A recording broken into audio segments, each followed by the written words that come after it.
compañeros todos. Bajo el impacto emocional de este bello requiem que acabamos de escuchar, que es la voz de la juventud,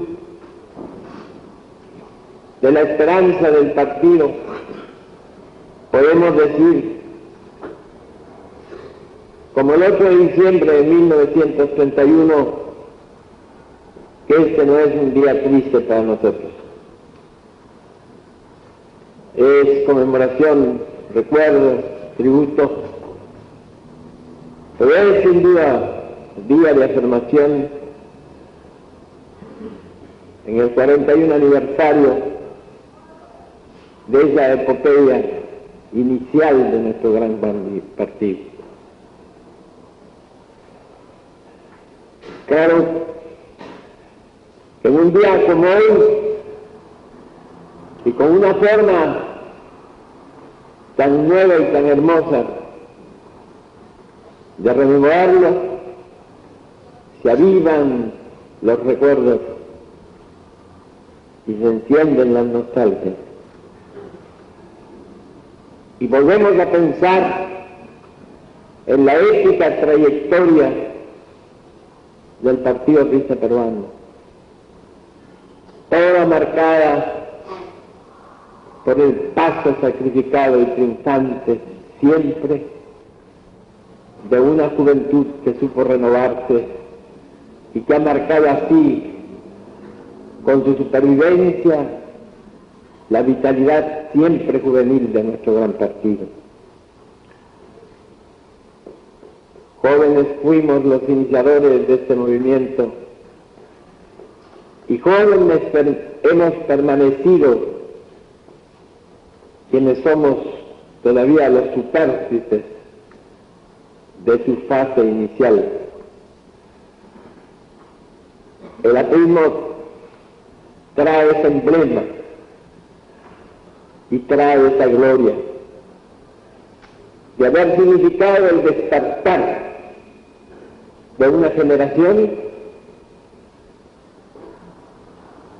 que quiso ser la portadora de un llamado auroral, no solamente para el Perú, sino para América. Por eso es que al hacer el recuerdo bajo el encanto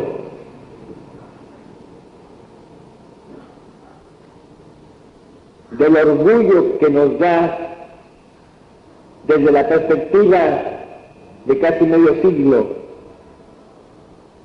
pensar y reconocer que optamos el camino sacrificado, pero que optamos el camino del verdadero. Yo tengo que decir esta noche que siempre ha de ser para nosotros los apristas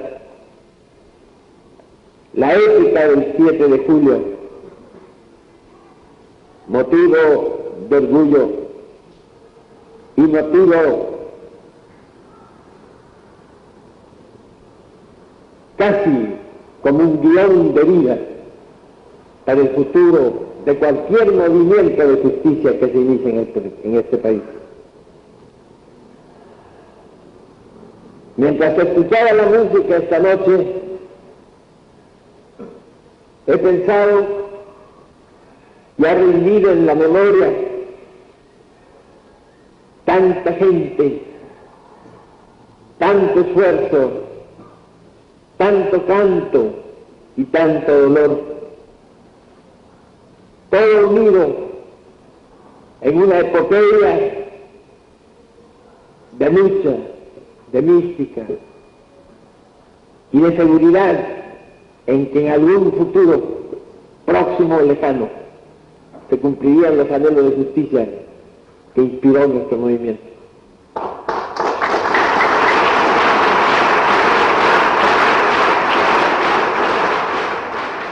Yo no viví los episodios del 7 de julio porque estaba encerrado en una cárcel. pero los adiviné, los presentí, los intuí por no sé qué misteriosa relación de pensamiento en aquella noche dramática en que teníamos que hacer el primer ensayo los apristas, donde quiera que estuviéramos, de cumplir con lo que habíamos prometido, de luchar con cualquier arma por el advenimiento de la justicia y contra la tiranía. Y tengo muy presente con las primeras noticias de la alarma y del miedo de la tiranía, avisada de lo que estaba ocurriendo en el norte,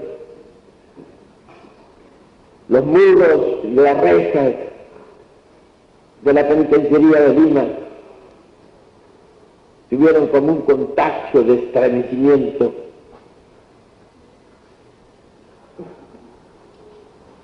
Como que algo se estaba inmolando en un holocausto promisorio de lucha por la libertad.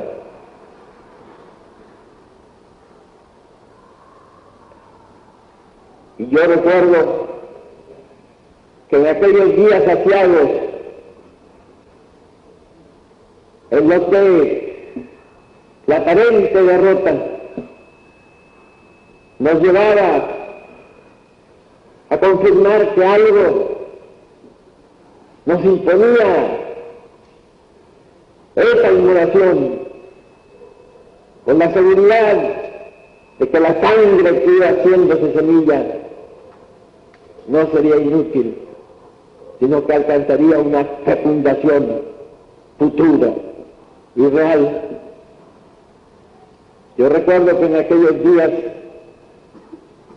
cuando nadie sabía quiénes eran los condenados a muerte, donde quiera que estuvieran por el hecho de ser apristas, había como una secreta envidia de los que no podíamos estar junto a los paredones de Chan.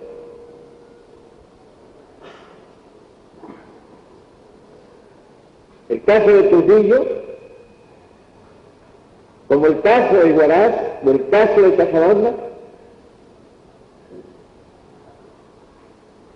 fue indiscutiblemente la sublevación augural de la gran revolución del Perú.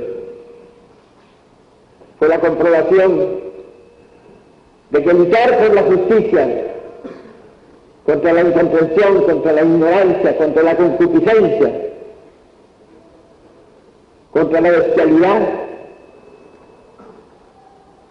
es quizá un sacrificio aparentemente desesperado, pero de todos modos terrible para una generación alumbrada por un ideal y empujada por un propósito de bien y de justicia.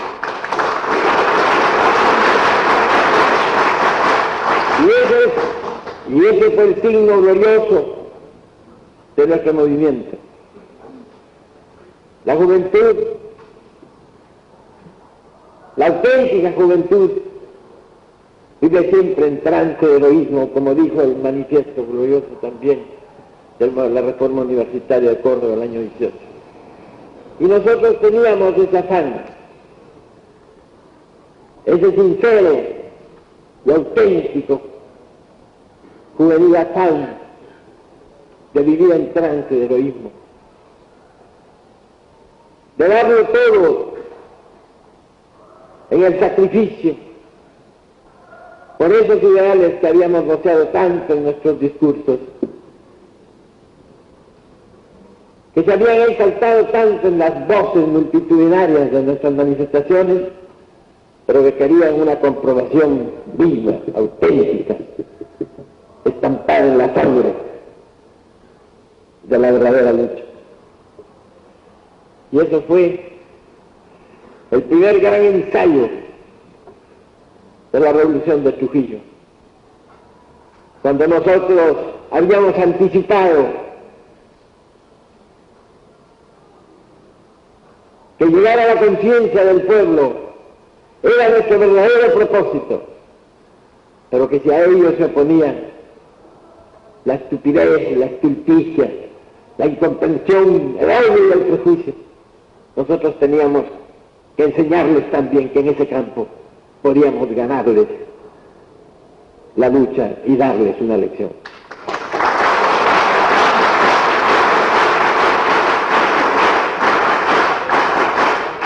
El aprismo, como creo en justicia, yo siempre creo de paz, creo de fraternidad, creo defensivo de la libre expresión, y la violencia para nosotros no era un objetivo indeficiente. Nosotros queríamos conquistar la paz. Una enseña aprista del Grupo de París tenía ese símbolo.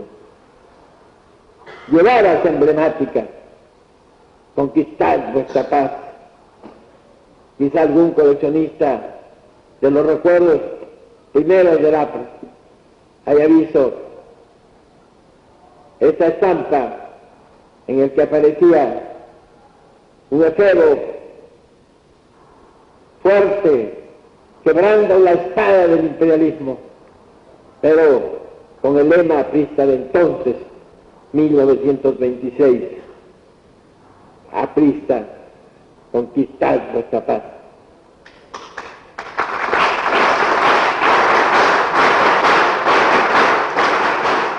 Y nosotros vivimos así, deseando paz, proclamando el imperio de una democracia nueva, pero de una democracia auspiciada por el sol de la libertad. Y por eso fuimos a las elecciones. En esta melopea magnífica de la noche de hoy hemos oído un poco la recordación sumaria de la breve historia del año 31-32. Fuimos a las elecciones resueltos, sinceros, enarbolando nuevos gritos multitudinarios en las calles de Lima, en las calles de Trujillo, en las calles de todo el Perú. Estos votos no se venden ni por chicha ni por ron. Fuimos así, creyentes en el respeto de la voluntad popular que por primera vez iba a ejercer su derecho al amparo del voto secreto. Pero nos esperaba detrás el fraude, el robo de las ánforas, que hasta aún andan sepultadas en varios sitios de Lima, y de vez en cuando se les va encontrando como un testimonio de ese engaño gigantesco que la reacción derrotada en parte por Leguía urdió como rescate y venganza para volver a usufructuar y abusar del poder. Y así fuimos a unas elecciones desiguales que a veces los estadistas y los investigadores y los apólogos que estudian nuestro movimiento las consideran como un testimonio exacto, dando validez a unas estadísticas de todos modos fraudulentas, porque el fraude fue lo que presidió la elección del 31. Porque el pueblo del Perú votó por el APRA, porque se dieron casos extraordinarios, y por primera vez, repito, con el ejercicio del voto directo y secreto, en los que el aprismo, sin gastar un centavo en la compra de un sufragio, tenía en las calles, en la manifestación espontánea de las masas, la comprobación de que ya plebiscitariamente había ganado su victoria.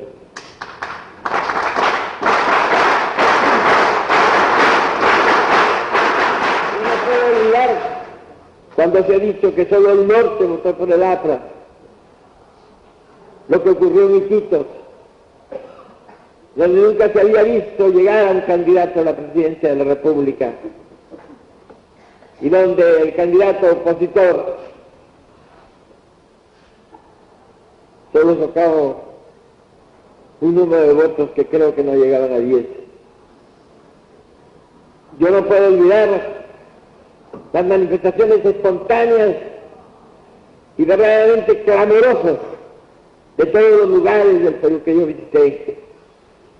Y no puedo olvidar el eco proyectado desde las regiones más distantes del Perú a donde yo no pude llegar, que expresaban la voluntad soberana de un pueblo que quería un cambio, el cambio que nosotros habíamos enarbolado, con un programa que procedía de congresos regionales y departamentales que culminaron en un gran congreso nacional.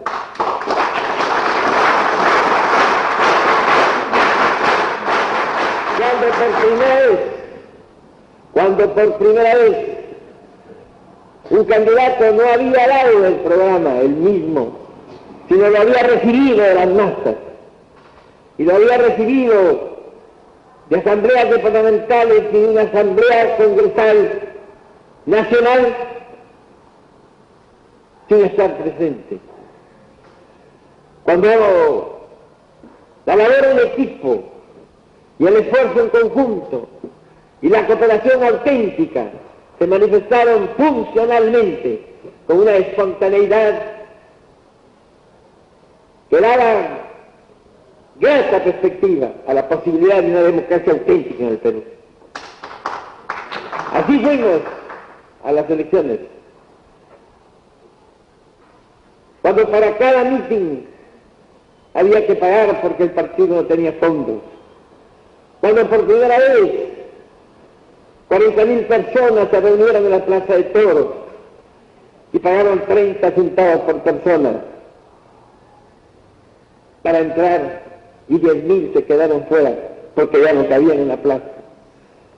Cuando se veían hechos insólitos que contrastaban con los gastos millonarios de una oligarquía que quería rescatar, recuperar, que le devolvieran el usufructo feudal del poder que habían perdido durante los 11 años de guía. Cuando esa contradicción de un movimiento juvenil, auténtico, fresco, puro, limpio, marcaba el impulso oral de una generación y de un pueblo identificado con esa generación. Un movimiento en el que las edades no se distinguían. Un movimiento en el cual yo tenía la gloria que a los 36 años me llamaran el viejo, pero en el que muchos viejos se incorporaron con nuevos ímpetus de juventud y se incorporaron gritándole al partido contigo hasta la muerte, o gritándole al jefe contigo hasta la muerte, no como promesa falsa, no como entusiasmo perdido, sino como oferta cumplida después en el holocausto del sacrificio junto a los pabellones de Tanchán.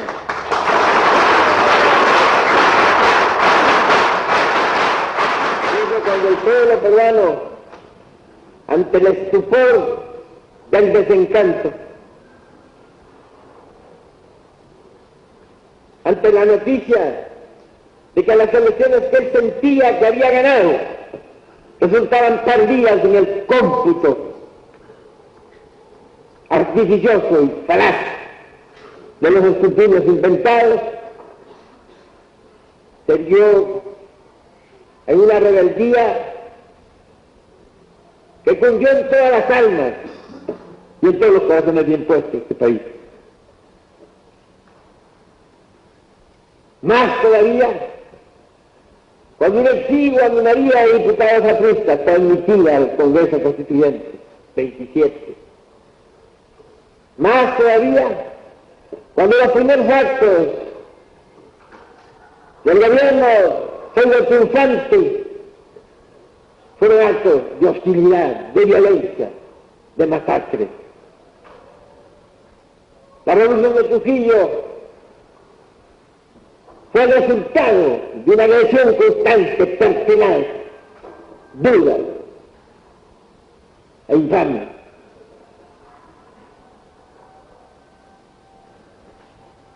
La masacre de Paiján, la masacre de la noche de Navidad en Trujillo, cuando pacíficamente reunidos en una casa como esta, los hombres y mujeres apristas fueron agredidos a golpe de metralla, simplemente por desafío, por reto, por amenaza, por provocación. Y entonces así se fue encendiendo la protesta, se fue encendiendo la decisión popular, juvenil, masiva, de llevar a la práctica su grito voluntarioso y seguro de imponer por la razón o la fuerza, en este caso ya, su voluntad y por lo menos su protesta.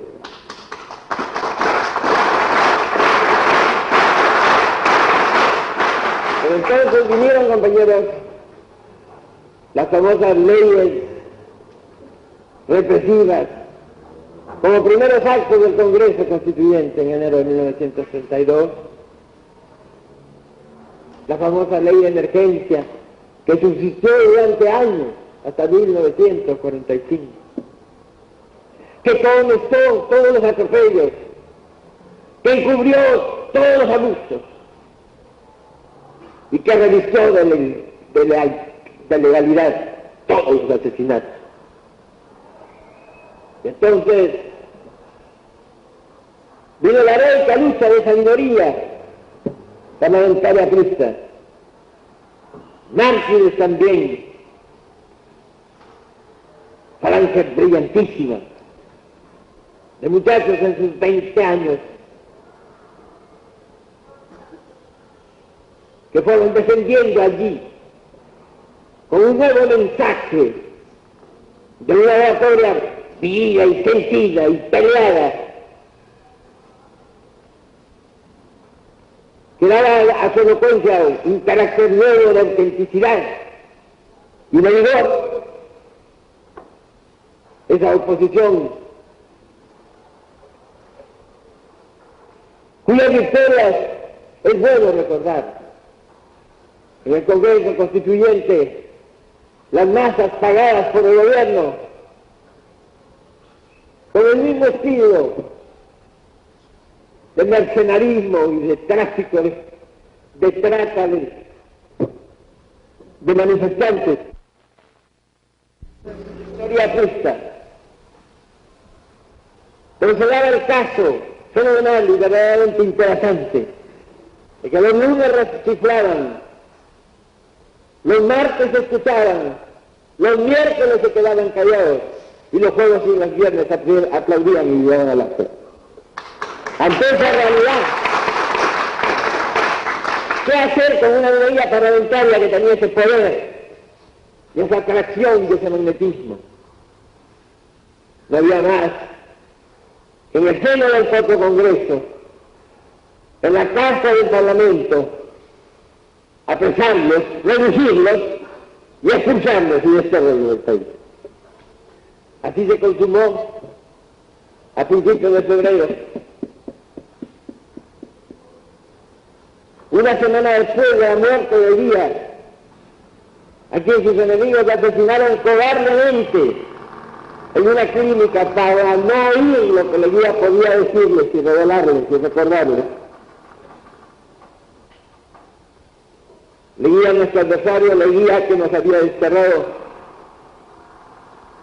Leguía que nosotros repudiamos y criticamos cuando fue libre el dictador y poderoso, pero a quienes los apristas cuando lo vimos rendido y caído y prisionero, pedimos para él que tuviera libertad de defenderse y que tuviera libertad de responder a los ataques de aquellos que ahora lo ocultaban sin darle lugar a que respondiera.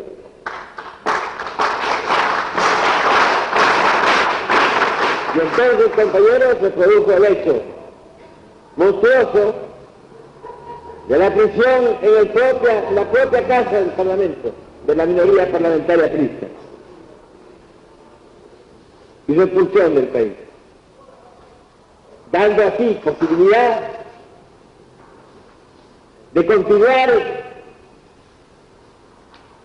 en la redacción de esa Constitución que hoy nos rige, para la cual la minoría crista había echado las bases y sentado los fundamentos, que es la mejor parte de lo que esa Constitución tiene hasta hoy.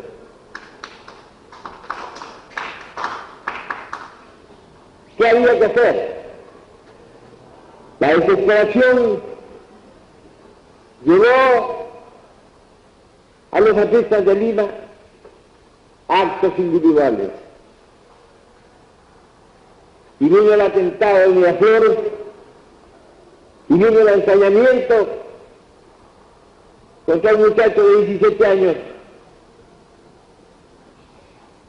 que había disparado contra el tirano sin lograr matarlo. Pero vino la pena de muerte y vino la venganza organizada del terror tiránico. Y entonces la persecución se acentuó, se extendió con una sombra de delito por todo el país. Y de ahí procede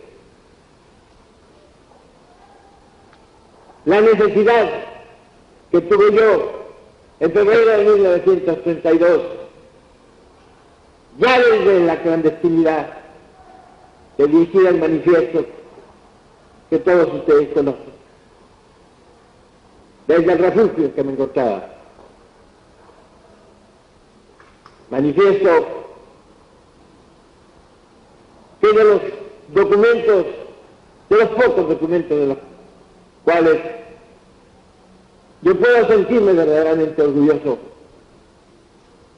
porque es una prueba de la serenidad aprista y es una prueba del poder de inspiración que me da el pueblo para mantenerme sereno y tranquilo en el enfoque de los problemas vitales del país, que ahora todavía tienen vigencia, precisamente porque es un documento dictado e inspirado por la voluntad del pueblo que había querido llevarme al poder.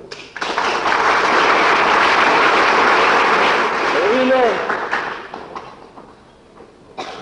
al fin la caída.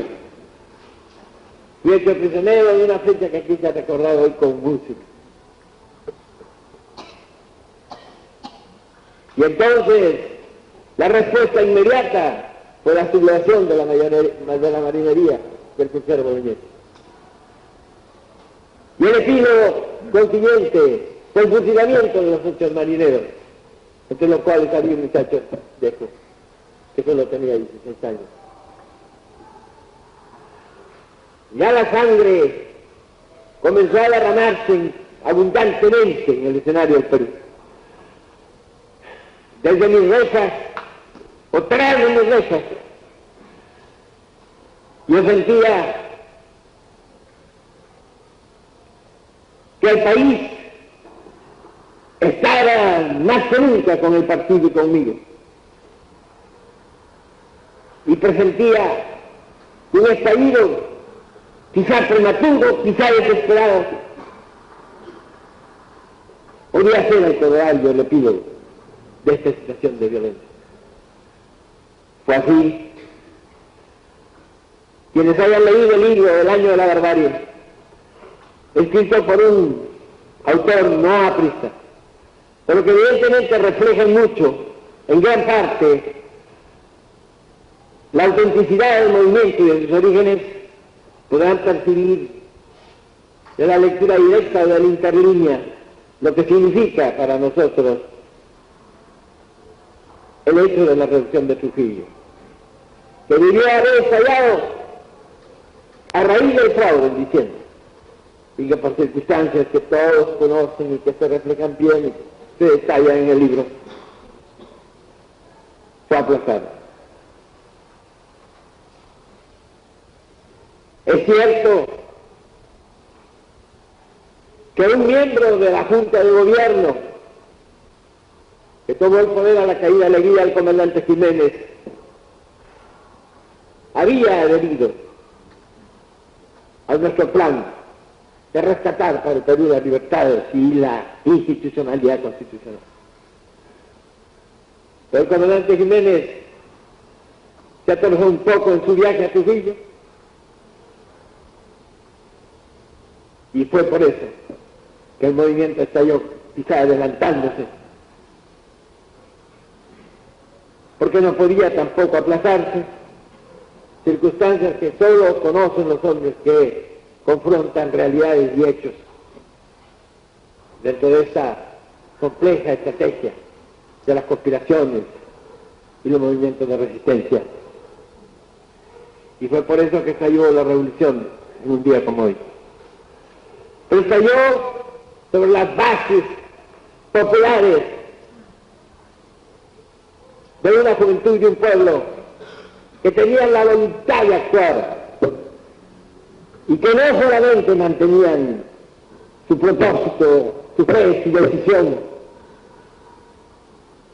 sino que al mismo tiempo se organizaban y habían seguido los planes organizativos del partido, que en vista de la amenaza que existía para la legalidad y la libertad,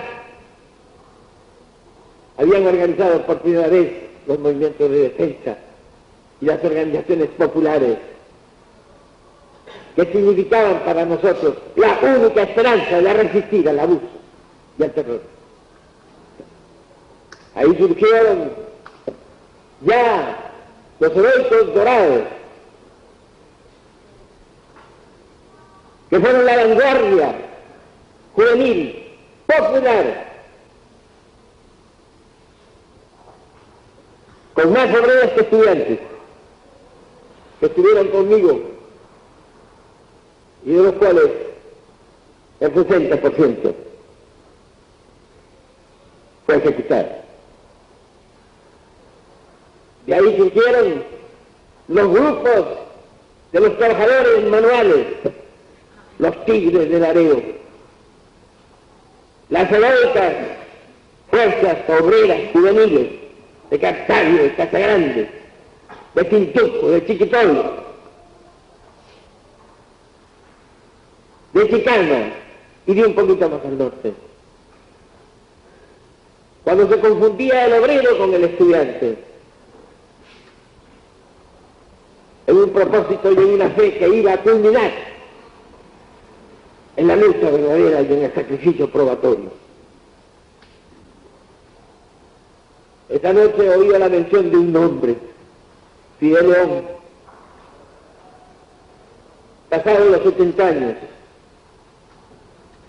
hombre solemne y enfático, que venía de una generación de comerciantes, de una generación de la clase media y Trujillo, que por su rotundidad y por su modo de expresarse y por su nombre le llamaban el León Dormido. Pero yo le había oído a ese hombre un discurso inicial a mi llegada a Trujillo,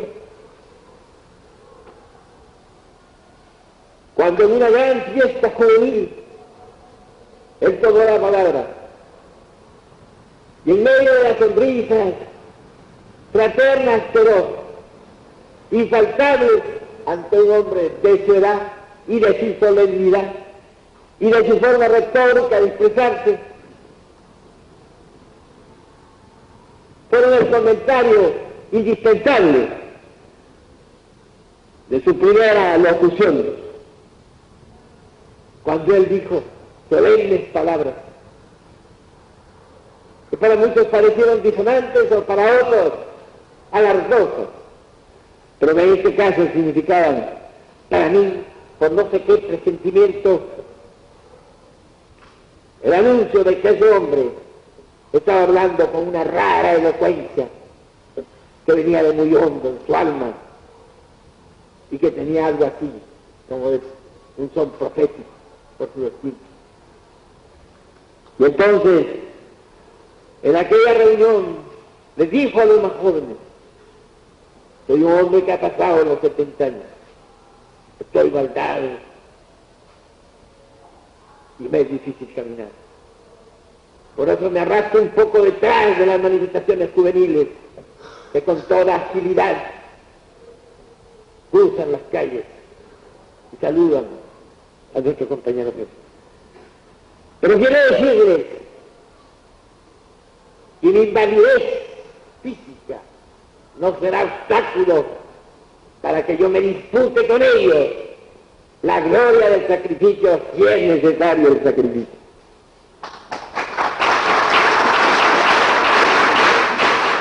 Y entonces fue cuando al comentario sonriente y un poco festivo con que estas palabras fueron recibidas, yo repito, no sé por qué, de que este anuncio, por qué recóndito presentimiento, yo llamé la atención a un grupo de muchachos, compañeros, y les dije: cuídense, que a lo mejor lo va a cumplir.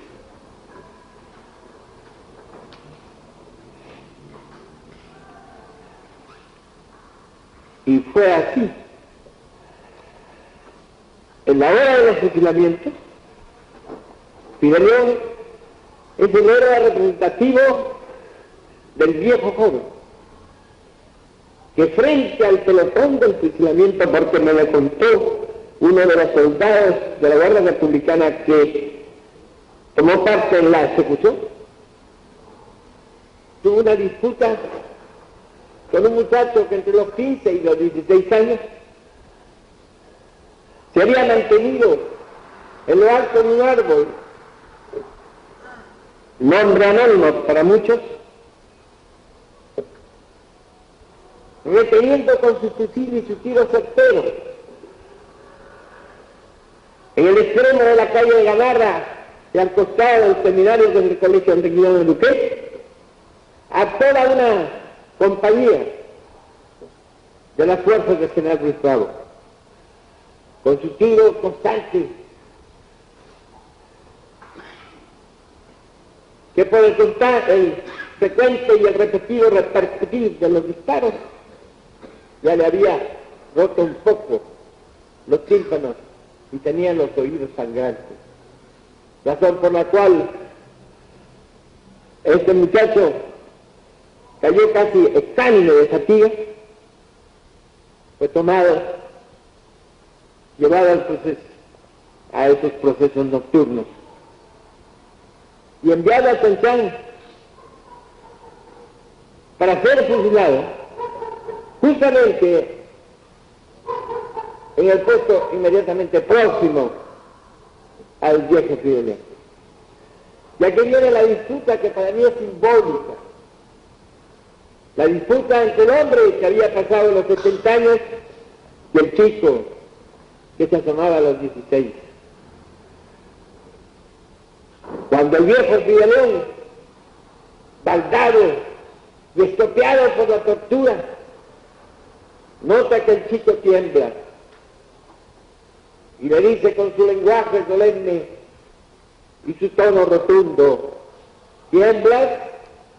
Un aprista no debe temblar ante la muerte. Y él le respondió: compañero, tiemblo de frío y de hambre porque hace 4 días que no como. Y terminó su respuesta diciéndole: compañero, y usted no me va a enseñar a morir a mí. Y cayeron los dos juntos, cruzándose los cadáveres. Fidel León, antes de morir,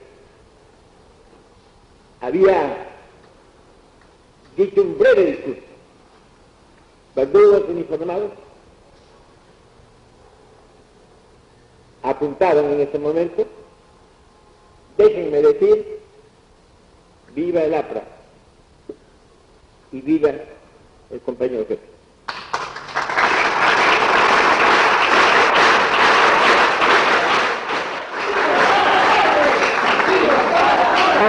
compañeros, este episodio, vuelvo a repetirlo, es simbólico. Es la unión de los 15 años con los 70 años. Yo no pensé que podía acercarme a ese cruce glorioso y también emblemático. Pero siento que puedo compartir con los muchachos apristas de 15 y 16 años el mismo propósito de la lucha común, la misma fe del compañerismo que nos iguala, malgrado las distancias cronológicas, y la seguridad de que si nos llegara la hora, también nuestros cadáveres pueden hacer cruz.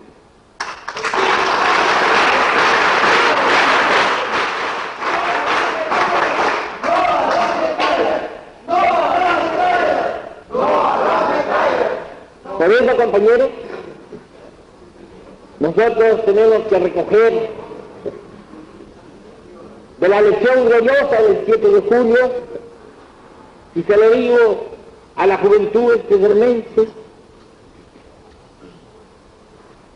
toda la sustancia nutricia que nos espodera y que nos da vigor para mantener en estos nuestros grandes principios, firmes en nuestros ideales. Porque quienes murieron entonces, quienes lo dieron todo en el sacrificio de la ejecución, ¿acaso la más terrible pero la más pasajera de las inmolaciones? Porque quedó la otra, la del terror, que parecía infinita, la de la persecución tenebrosa, que no tuvo tregua, la de lo impío, que no tuvo nunca sentido de fraternidad, de compañerismo y de paisanaje. Cuando los hombres se hicieron fieras, cuando los fusilamientos se prolongaron por largos meses, cuando el director de gobierno, que fue de prefecto Trujillo, llamado Guzmán Barquina, invitaron las noches, entre baile y baile, a quienes quisieran ir a partir de las 3 de la mañana a ver saltar pescaditos. Los fusilados generalmente, antes de recibir el tiro de gracia, y cuando los disparos no son bien hechos, saltan. Eso lo sabemos los que hemos visto algo de eso. Y algunos hablan. Y a ese espectáculo macabro y espantoso invitaba a aquel hombre, a sus amigotes y a sus correligionarios. Doy esta estampa siniestra y sombría de lo que fue el espectáculo de aquellos tiempos, reflejada sin duda en el libro que ya he mencionado, como un testimonio más, como una expresión paladina de lo que significó el odio sin límite que sirvió en aquellos meses de aparente, de falaz, de desfigurada justificación para las ejecuciones, cuyo número nunca se podrá conocer.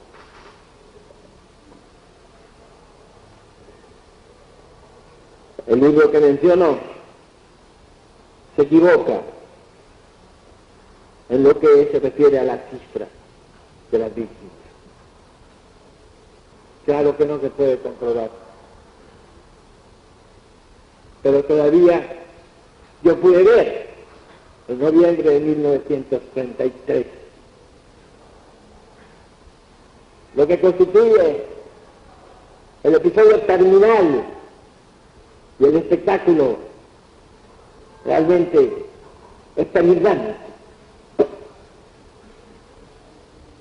de aquellas masacres y de aquellas venganzas. Yo todavía he llegado al cementerio de Chanchán, a las ruinas de Chanchán convertidas en cementerio, para mirar así,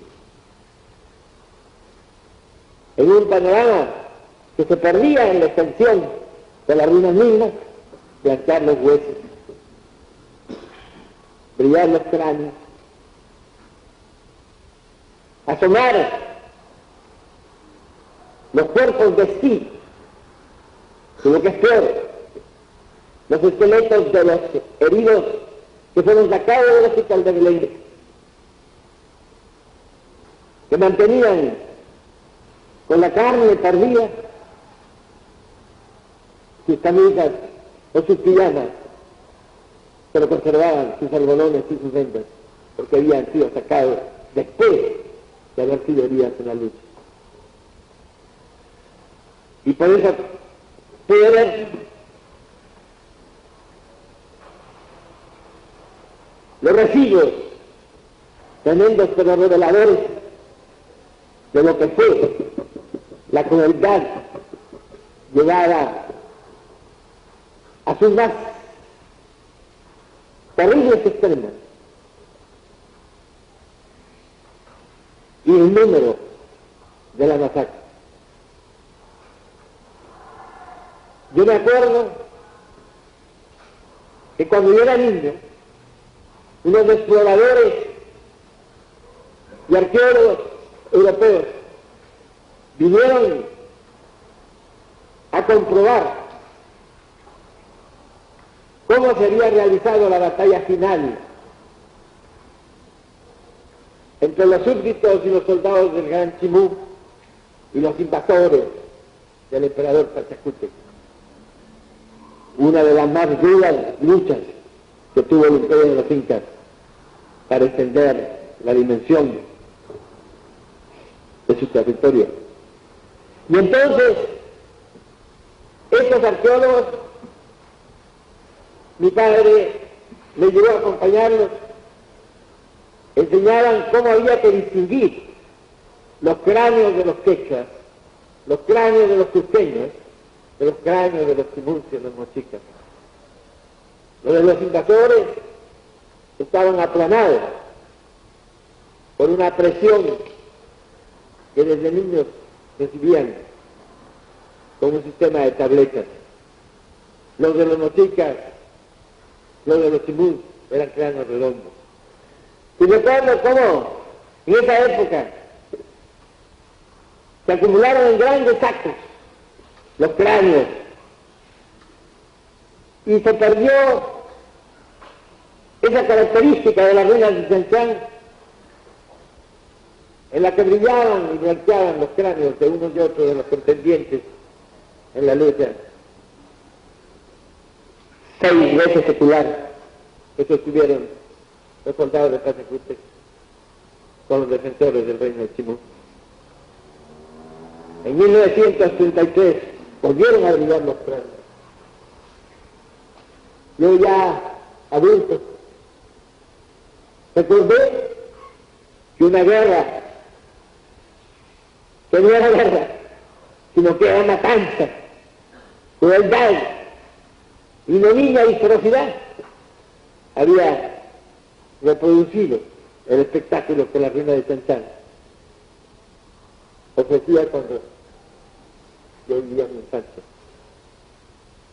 Porque no se le concedió derecho de sepultura a los pueblos de Chanchán.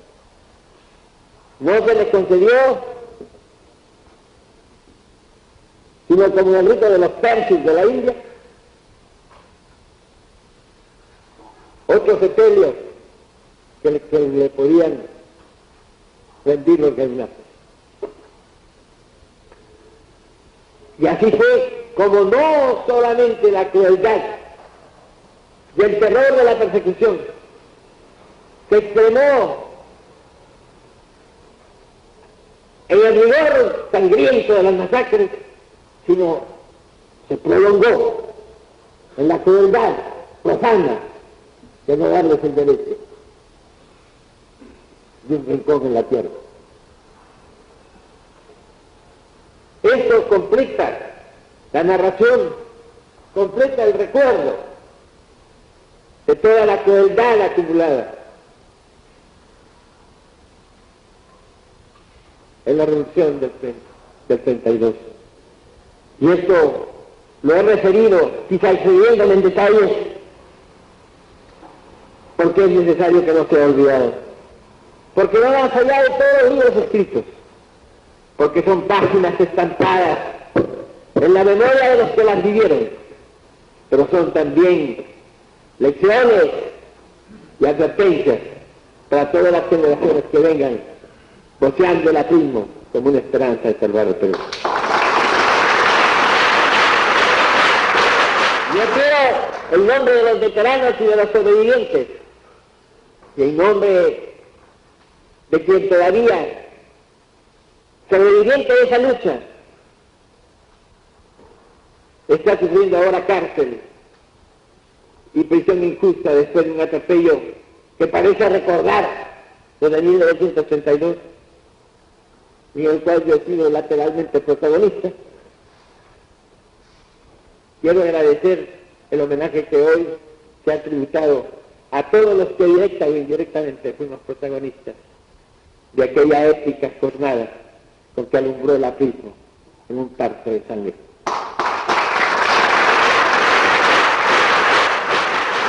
Y como lo hice y lo escribí en mi primer mensaje de 1933 en la revista APRA,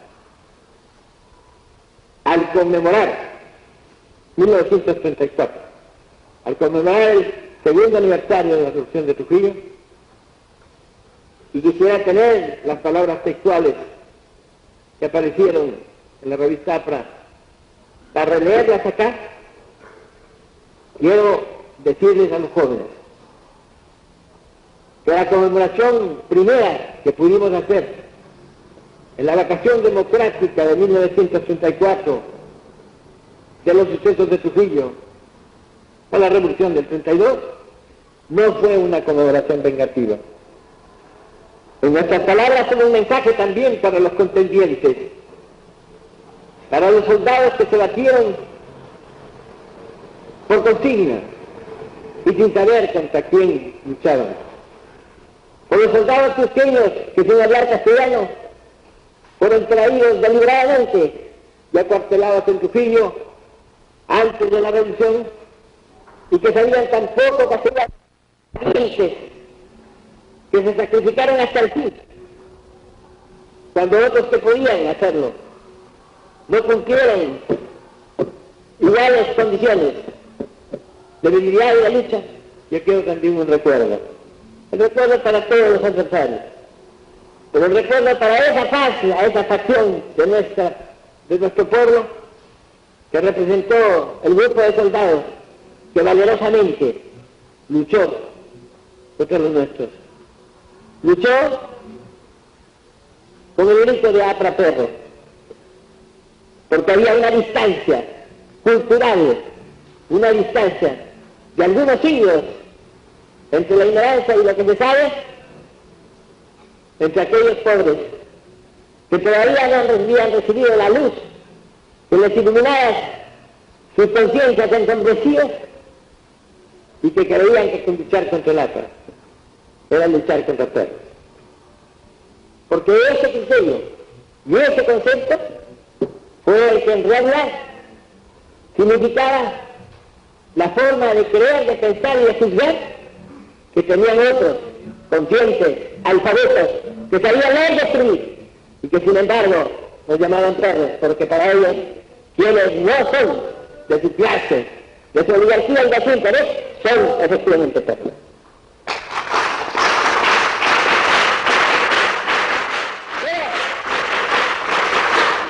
Pero parece repetir que nosotros desde entonces saludamos el recuerdo de los leales y valerosos adversarios. Como lo hizo Alfredo Tello, cuando al vencerlos, en el cuartel de Oro, les entregó sus fusiles y les dijo: ustedes están libres porque se han batido como valientes. La ignorancia, la consigna, la rutina, llevó a esos hombres a huir, buscando otra vez el rebaño para reincorporarse a las fuerzas y regresar a combatir. Debieron ser vencidos después, cerca de 3 palos en la costa de Huanchaco. Y entonces fue. Y aquí viene la defensa de lo que tanto se ha dicho en nuestro partido.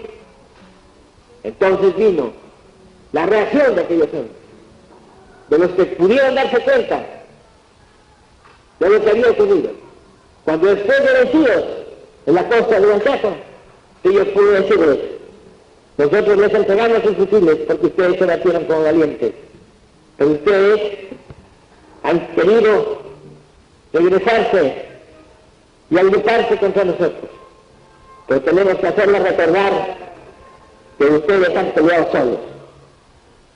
Eso explica lo que después se llamó la matanza de oficiales, lo que tantas veces ha explotado, lo que tantas veces ha sido el objeto y el pretexto para manifestaciones públicas en contra del partido, para describir al aprismo triunfante en Trujillo como un partido de gente cruel y ensañada.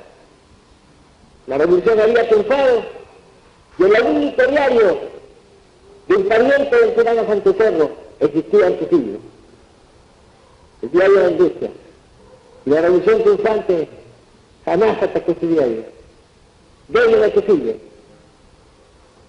con el poder absoluto sobre la ciudad, ese diario tuvo licencia para continuar publicando.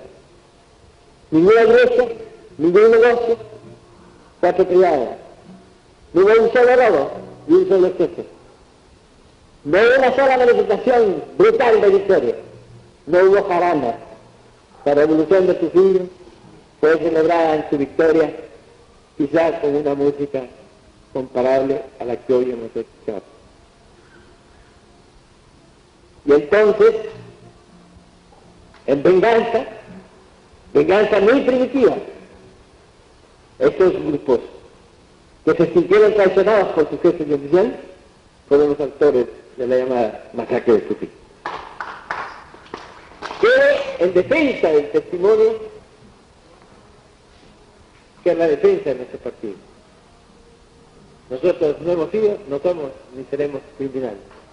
Nosotros luchamos por la justicia, luchamos por la libertad.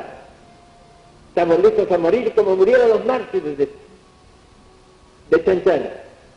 Pero nosotros, en nuestra cruzada tenaz y resuelta por los ideales que la prima Narboló fundarse, continuaremos donde quiera que sean los campos en que se nos cite, para ir a mantener en alto las banderas victoriosas de nuestra justicia con libertad.